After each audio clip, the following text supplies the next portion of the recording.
Zachary Badiengila, plus connu sous le nom de Nemwanda Ntemi, chef spirituel du groupe politico-religieux Bundu Dia Mayala, est décédé avant-hier, mercredi 18 octobre, à Kinshasa, des suites d'une maladie, annoncée l'agence congolaise de presse. Il était âgé à 77 ans. Il a été admis avant-hier dans un état critique. Il était là en soins intensifs. Il est décédé autour de 10 heures au centre hospitalier Nganda à Kitambo. Ancien député et président national du parti politique Bundu Dia Mayala, Nemwanda Ntemi a souvent eu de démêlés avec les autorités congolaises ces dernières années. Zachary Badiengila a été 2 fois député national, originaire du secteur de Mongolwala, territoire des Luozi. Nemwanda Ntemi était déterminé à diriger sa province, le Congo central.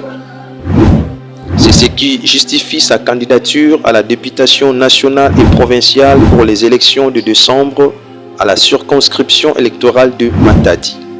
Nemwanda Ntemi avait une licence en chimie-biologie de l'université de Kinshasa. De son vivant, l'illustre disparu s'est battu pour la promotion de la langue kikongo au Congo central. Il estimait que cette langue allait vers sa perte au profit de la langue lingala, l'une des 4 langues nationales parlées notamment dans l'ancienne province de l'Équateur et à Kinshasa. Affaibli par la maladie, Nemwanda Ntemi s'en va sans parvenir à instaurer le fédéralisme en RDC. Il pensait que ces régimes politiques étaient indispensables pour construire un Congo plus fort. Nemwanda Ntemi s'est illustré par un langage viril et des attaques contre différents présidents de la République.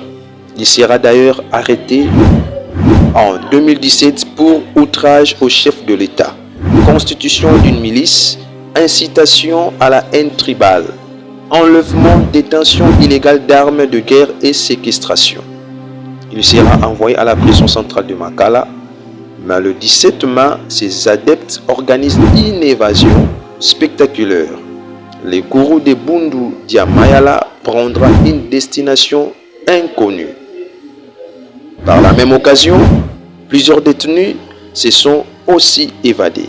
Cette attaque avait occasionné plusieurs décès tant du côté des prisonniers que des gardiens. Le leader va réapparaître quelques années après l'élection de Félix Antoine Tshisekedi. Il va aussi, à travers ses prises de parole, s'attaquer au président Tshisekedi et son épouse. Le chef de Bundu Dia Congo, puis de Bundu Dia Mayala, était gardé par le Makessa, jeune de son église et de son parti politique. Pour le gouvernement, ces jeunes étaient de miliciens qui troublaient l'ordre public et perturbaient la quiétude de population. Si le mouvement avait commencé au Congo central, il a pu établir un siège à Kinshasa, lieu où résidait son chef spirituel. Des affrontements entre le Makessa et les forces vont éclater au Bas-Congo, aujourd'hui Congo central, en 2007 puis en 2008. De nombreuses victimes seront enregistrées. À Kinshasa, 2 personnes tuées au cours de différentes opérations visant soit l'arrestation de Zachary Badiengila, soit pour restaurer l'ordre perturbé par ses adeptes, le Makessa.